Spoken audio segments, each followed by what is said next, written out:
வந்து சொல்லுச்சு. ரெண்டோ ஒன்னா மூணு என்று மூஞ்சில் வந்து சொல்லுச்சு.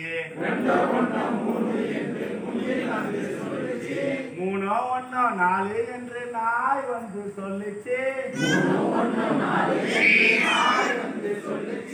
நாலா ஒன்னோ அஞ்சு என்று ஐரா மீன் சொல்லுச்சு. அஞ்சா ஒன்னா ஆறு என்று ஆறா மீன் சொல்லுச்சு. ஆறா ஒன்னா ஏழு என்று ஏழு மாடு சொல்லுச்சு. ஏழா ஒன்னா எட்டு என்று கெளுத்தி மீன் சொல்லுச்சு. எட்டா ஒன்னா ஒன்பது என்று தொங்குற வௌவால் சொல்லுச்சு.